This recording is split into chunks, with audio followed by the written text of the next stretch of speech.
I'll tell you what, should we just let someone else do this podcast now and just let them do it all? Or do you want me to actually do anything about it? No, not the words of us, the words of George Russell if he did his own podcast. So much to talk about. Ollie Bearman's a god. Safety car saves Ferrari. Spicier than a Mexican burrito. Here we go, VFL, let's go.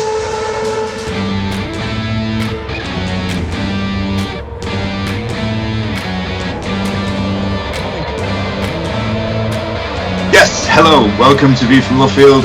It is our review of the Mexican Grand Prix, and oh my word, what a Mexican Grand Prix we had. That is a contender for one of the races of the season. That is it. That was edge of your seat stuff. I'm so excited I can't even talk. That was edge of your seat stuff for 71 laps. That was absolutely mega. I don't even know where to start. Fair play to Ollie Bearman, absolutely brilliant today. He is the person who takes the title for us because I thought it was magnificent. Magnificent, yeah. Pardon me. Lando Norris also leads the World Championship as well, but we will get into all of that, and we'll also get into George Russell's hysterics. Everybody deciding that they don't want to use the track. Max with the onslaught that somehow Charles Leclerc and the VSC avoided. We will go through it all. But let's start at the start. Actually, firstly, we'll start at qualifying. I did personally miss qualifying. I texted Phil earlier, and I believe there wasn't really a massive amount to talk about, other than a cracking lap from Norris to be a quarter of a second quicker than anybody else.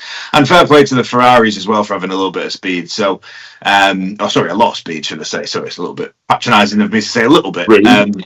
Yeah. And what was your new nickname for him?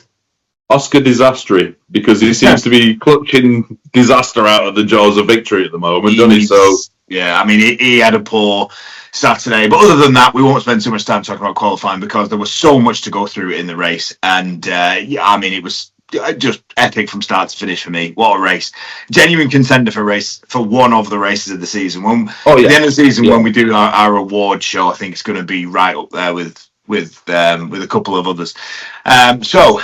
The start, we went into turn one with four abreast. Four alongside each other. And I wondered who was going to be, as a Lando Norris fan, as a McLaren fan, everything was in my mouth because I was really bad. Yeah. Welcome to VFL After Hours. It is 5 to 10 here, and yeah, this is a late night episode. If I could put that in my mouth, I would be a happier man. There we go. Anyway, serious, professional. Yeah, and then one thing I did. So obviously Max locks up on the curb, and I understand why he takes the runoff. I don't understand why Leclerc takes the runoff though, and I kind of agree with what they said in commentary. Of if I'm Hamilton, I'm a little bit annoyed. If you've not watched the race, then both Leclerc and Verstappen just thought, nah, we don't need the track. Yeah, it became part of the World Rally Championship, I think, for the first few laps, didn't it? Yeah, it did. It became a little bit farcical actually, because like I said, I understand why Verstappen did it. And I understand Verstappen giving the position back, but I do think Leclerc splitting hairs a little bit with Ferrari. I thought Leclerc, I know he gave first back to Norris, but I thought I think he should have given a position back to Hamilton, personally, at the time. I think he only stays ahead because he goes so far off. I think you're right, and I think what Leclerc's done is almost clever in he's taken to... I mean, I'm assuming we've not seen anything yet. Obviously, it's just finished. Yeah, I think he's taken to the runoff rather than put Hamilton out offline into the next corner. Because if you think about it, they were still very much alongside each other, and I think he's gone bail because there's pressure from everywhere. I'm sure Leclerc didn't see where Verstappen went. I mean, I saw, like you, I had everything in my mouth. Unfortunately, heart mostly. Because I had visions of the two Ferraris colliding, because they were in the middle of that four abreast, and I think Leclerc took overly cautious route there. But put it this way, if it hadn't been Hamilton who was alongside, he'd have stayed on the track. Yeah, possibly. And to be fair, Hamilton didn't make any points to the team about sort of kicking off about the place. So it does make you wonder, did Ferrari come straight on to Hamilton and just say... He's bailed for... Or does I mean, look, Hamilton's obviously far more experienced Formula 1 driver than us. Does he know that Leclerc's done... Maybe it is what you've suggested, and does Hamilton know that Leclerc's done that and thought, I'm not even bringing this up because he probably saved me a little bit in this race. So maybe you're right. And I do think the FIA just probably got, or the stewards, probably got a little bit bored with everybody Ace Ventura in it over the 4x with the off road. He wants to go off road like a glove because Hamilton. I'll let you go because I agree with you on this. We did text each other during the race. I agree with you on this. I mean, Hamilton got a penalty for taking the escape road. Go on. Because I know you want to rant about this. Right. This all started in turn 1 of the lap, where Verstappen may be alongside Hamilton, may not be. You know, it's 6 of one, half a dozen of the other. But he has locked up, or he has drifted into Hamilton, right? So it's been the first collision. They've got very scruffy and scrappy together. I think Max didn't quite make the second chicane, did he, before the straight? Yeah. And then Hamilton... a little bit. Yeah, so there you go. There's the first leaving the track incident that wasn't picked up. Secondly, Hamilton has locked up. He has attempted to use the runoff, as the FIA said. Gaining advantage, yeah, he gained, 2 or 3 seconds? Yeah. From how far ahead?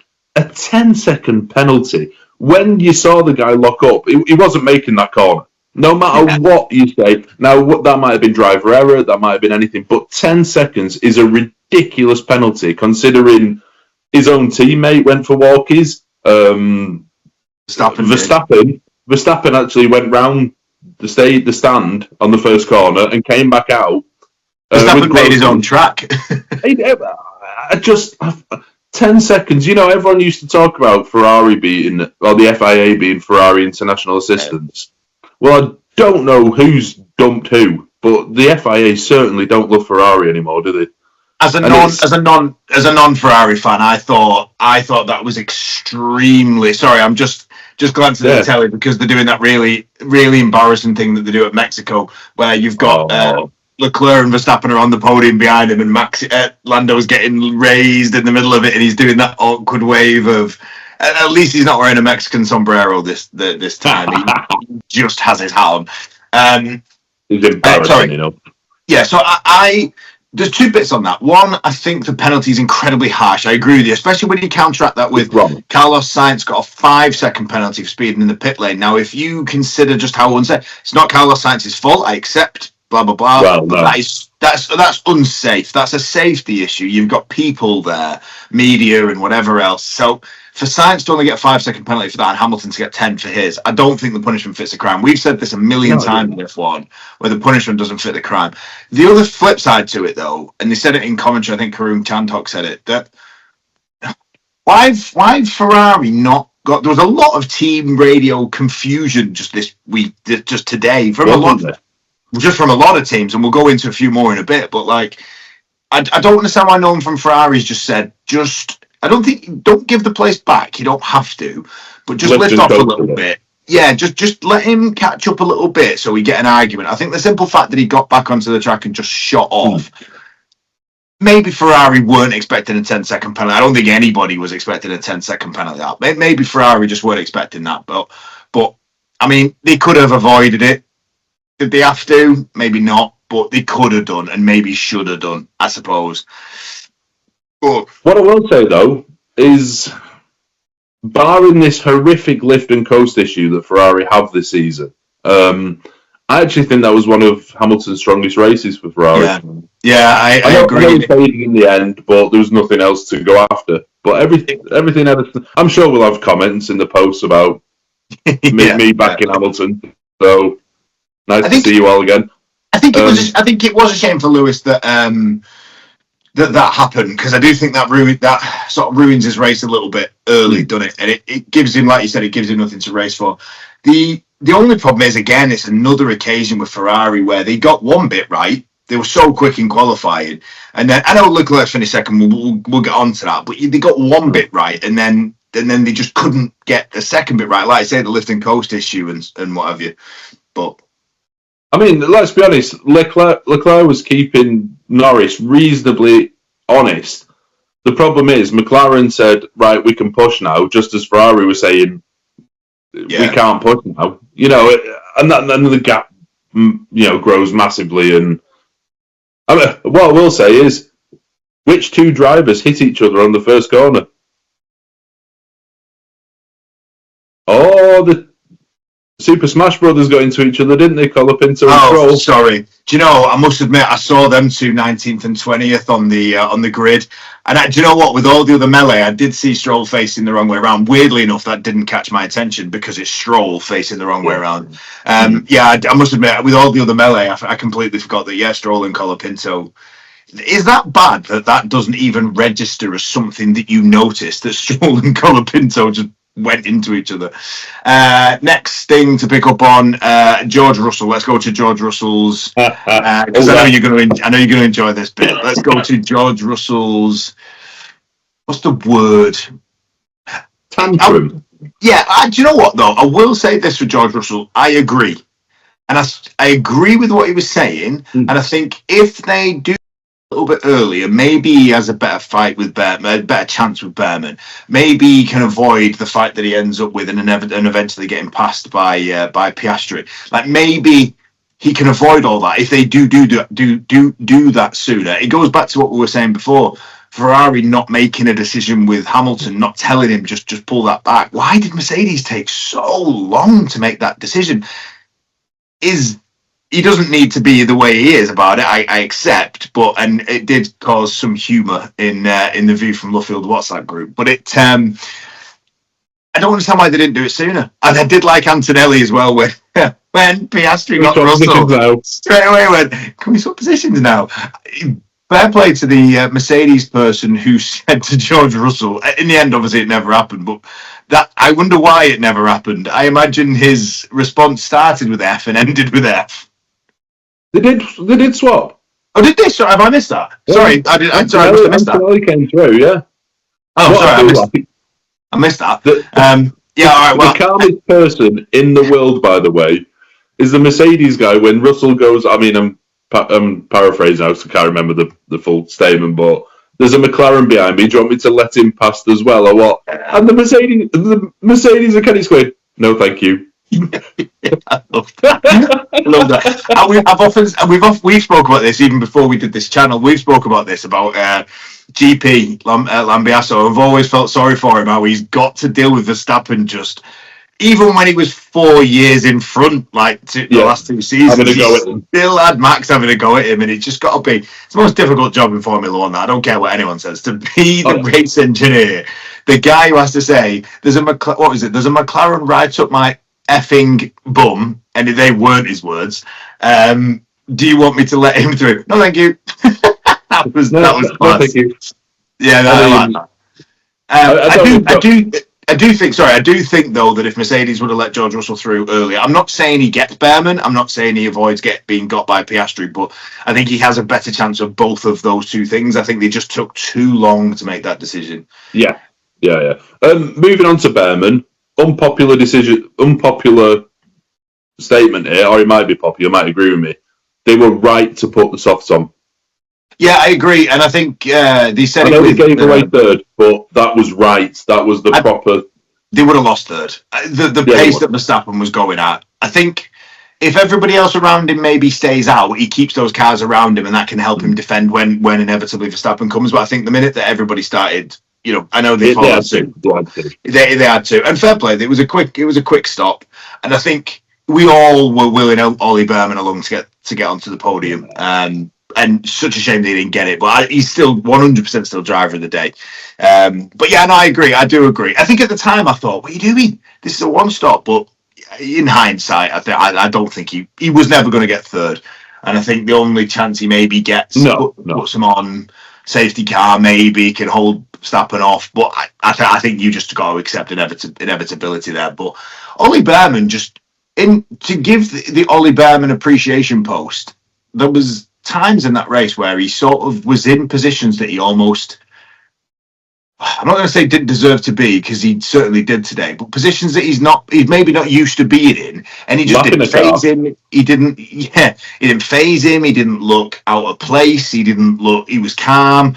There was that first couple of laps, that melee where everyone was going all over the place. And he just stopped the car, turned it round, and went, "I'm going up here." Oh, honestly, beautiful driving. Yeah. Something that we can appreciate great racing on this. It's not we have a favourites. We're always sat in red or orange. I'm not saying it orange, but you can appreciate the ability of other drivers like Max 100%. Being incredible. Today, I will take my hat off. Lando was faultless, and he's not going to get mentioned on this very much because he was so faultless. Yeah, but Ollie Bearman, for someone so young as well, absolutely.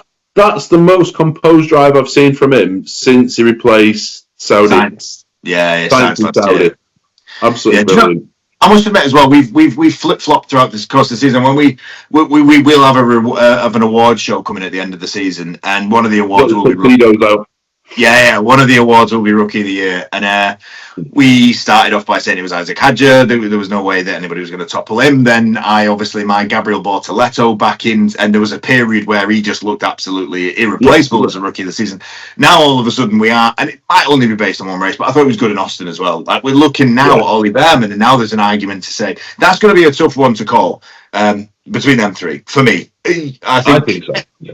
And Antonelli's not been terrible, but I think you just expect more from him in a better car. That would be my mark against him. But anyway, we're going off topic. Ollie Bearman today, absolutely phenomenal. We will just quickly touch on Lando because you said he was ever since he got in the car. I thought qualifying, like I said, I didn't see it, but I've seen the highlights and what have you, and to be that much quicker when Max is on the form that he's in, and the Ferraris looked as quick as they would, and obviously you're waiting for Oscar to have that bounce back and just sort of say, like, I am still in this World Championship. For him to get pole and then just to completely run away, I think he finished 38 seconds clear. Now, the virtual safety car, Leclerc used that virtual safety car to his advantage to slow right down, didn't he? So that would have added an extra 13 seconds. But I think up until that point, it was like 26, 27 seconds or whatever it was. It was up around the 30-second mark, to be fair. And it deserves to be. And this is the problem, whoever isn't in front of the Ferraris for the next few races, this is the problem. Sorry, I'm talking about the championship contenders. If these Ferraris, and I wouldn't rule them out in Brazil, by the way, but they're getting in the way in qualifying. So you've got to put your car in front of those red ones. Well, Leclerc was in the way of... well, Leclerc was in the way of Norris at Austin, wasn't he? Last time out. So, they can't keep up that race pace that the McLarens and the Red Bulls can do consistently. Yes, they can be very fast. And I'd almost argue in qualifying trim at the moment, they're probably the best out there. Yeah. And they're just making themselves really, really, really awkward to get past. But fair play to Lando. And now, the key thing is that Lando Norris now goes into Brazil with a 1-point lead. And I will stand by what I said last week after Austin, that if Max is going to keep doing this push, McLaren, I still think, and I'm not changing my tact, I said this when Oscar was winning the World Championship last week, and I say this now that Lando is, even though it's only a point. McLaren still have to consider the point that they may have to say, because Max has closed that gap on Oscar again. Yes, Lando has extended his, but Max is now only 33 points behind or something like that. That's the thing. Out of everyone, if someone turned around to Max today and went, one of the McLarens is going to win this, it's damage limitation again that it's Lando. If you think about it from Max, it's brought them both into play for him now. And the fact there's only a point between them makes it even more spicy. This is, in a weird way, this is the result Max wanted. Barring him running away and battering everyone. If he could have got Leclerc. If you'd have got Leclerc, if that VSC wouldn't have come out, I agree. I still stand by it. I genuinely think McLaren just maybe have to. I'm not saying they have to turn around to Oscar now and say Lando's winning, so you have to back him. Because if I was Oscar, I'd go, wait, what? Well, good luck having that chat, and the press would be all over that. And to be fair, McLaren couldn't do it. Not now, but I still think they've got to maybe Brazil's a bit too soon. But let's say in Brazil now, Oscar finishes 8th and Lando wins, and Max finishes 2nd. Back Lando all the way. You've got it. And genuinely, because the form Piastri's in at the minute, Austin, he was poor. Azerbaijan, he made a couple of mistakes. I know that wasn't just before Austin, but we're in this sort of period of in the last 5 races, including today, Piastri just has not shown the form of being a world champion. And to be fair to Lando Norris, everybody has asked all season, when the pressure's on, what will he do? Azerbaijan, he didn't take advantage. Austin, we even said he did. He did the best that he could have done. Like, he got a good result from Austin. Today, he's absolutely run away with it. And Lando is waking up now to the fact that world championship is there for him to be won. Oscar Piastri's fallen asleep a little bit. And again, we go to Brazil and it'll be another one. And I tell you what, it's making it really exciting, though. I can see Hamilton being on the podium in Brazil. How have you got that back to Ferrari? No, because we're talking, we've said all along, Brazil is Verstappen's track. Yeah. If it rains. I still think it's Verstappen's track regardless. I don't if it's dry, but go on. Right, so, all right, chances are it probably will rain at some point in Brazil anyway. Always right? does, yeah. So Max is winning that. Right? If there's anyone who thinks he's Brazilian, I mean, I think Hamilton believes he's more Brazilian than Bortoleto. And I think the Brazilian public think Hamilton's more Brazilian than Bortoleto as well. I can see it being Max, Lewis, and then an orange car. No. I'm just pushing for the post against this video, by the way. I was going to say, you could tell you've got a podium for the first time since 2007. Look at you. The first time since, last week? We're good at podiums, we just don't like the top step, it's too high. Especially in Mexico. Well, can you imagine if they lifted that Ferrari up, the plank could wear and we'd get disqualified? No, I can see Lando Norris winning this Drivers' Championship now. There you go. There's a massive admission from me. I don't want him to.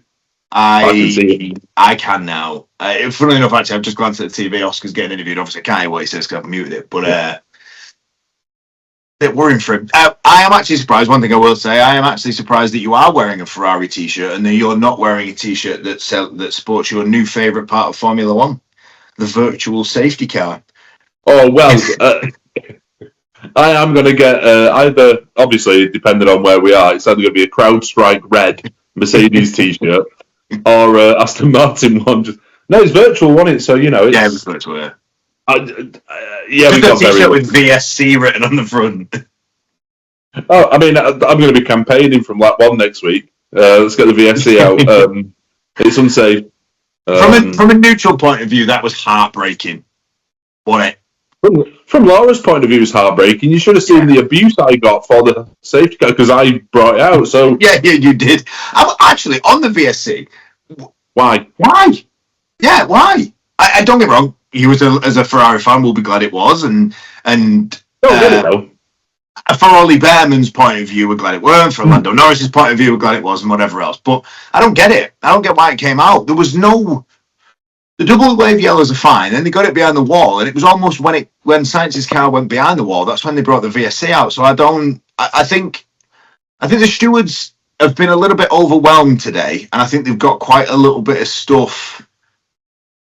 Like we touched on before, the Hamilton penalty was a joke, and I don't get the VSC at the end, and especially you would consider as well that the stewards would think this is so exciting. I know they shouldn't make decisions based on that, but they will. Like, I'm just surprised. I don't think it was necessary, and I don't think, unless they had a bet, maybe we should look into rigging, and maybe they had a bet. Maybe Ollie Bearman's dad was in control of where the VSC came out.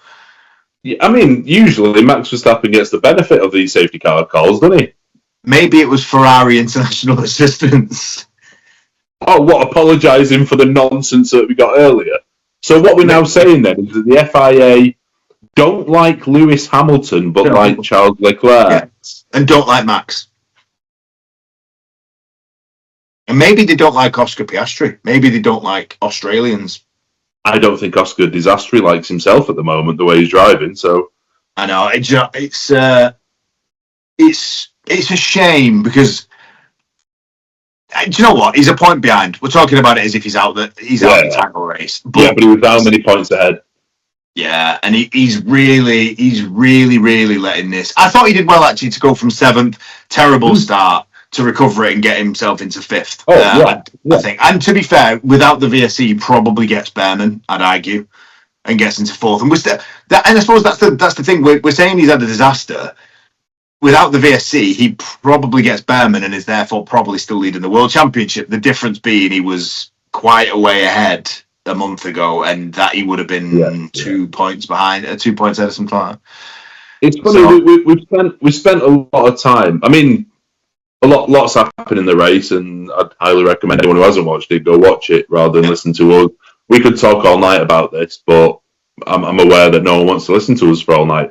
But what I will say is, it's interesting how, I don't know if we've grown up or, I don't know, we may be paying a bit more attention now that we're doing this podcast, but mental health has become such a massive thing this year. You know, if you look at Lando's struggles at the start, which he opened up to, and that's amazing, and then Lewis opened up and said, you know, I'm out. How much is Oscar suffering? Because he's not one of those that's going to come out and say. No. He's too cool a customer, I think, to let it show. And that's why I said it's a shame. Like I don't want to jump on him because we were very defensive of Lando because he's British, and we were very defensive of Lewis, and we were very proud of those two for coming out and speaking. And for those who know me and you, we've both had our own difficulties in the past as well, so we're very defensive and supportive of people who were struggling. But you're right, and look, I know we bring up Oscar Piastri, and obviously all this is just meant in harmless fun. But yeah, you do start to wonder: what's he got as a? And no disrespect to Mark Webber, but that's the other thing as well. The person he's leaning on for support. We know that Lando Norris learnt on Sebastian Vettel. Like you're leaning on a former world champion. Like, you know what I mean, for support. No disrespect to Mark Webber, but is Oscar Piastri leaning on the best person in his manager, Mark Webber? Because Webber's not been in this situation really before. Yeah. So what support has Oscar Piastri got? The mental health side of it, obviously Mark Webber will have his experience, and I'm sure McLaren will do whatever, blah, blah, blah. But yeah, you do start to wonder.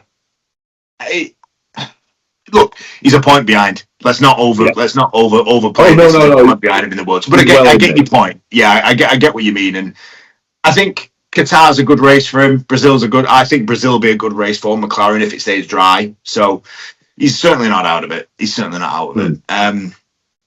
anything else you want to pick on before we move on to Anthony Phil? I mean, barring the fact that against all odds last week, we said we liked the Texas track, an American track. I like Mexico. Yeah, but I've always liked Mexico. I don't count this as American. Well, it's not American. It's North American. But I've always liked this track. It is North America. Yeah, that's what I said. It is North American. Yeah, so that's two American tracks. It's not America, though, is it? It's not the country of America. Don't start getting into a Donald Trump diplomatic argument. Oh, no. If I was Donald Trump, I'd say he was South American because I don't understand what's going on. And I'd just suggest that we have a wall in the middle of the track. And I'd make them pay for it. Maybe that's what we need. We need Donald Trump's wall to keep the drivers on the track. But we'll make Mexico pay for it. Yeah. Anyway, before we get too political, Anthony Phil.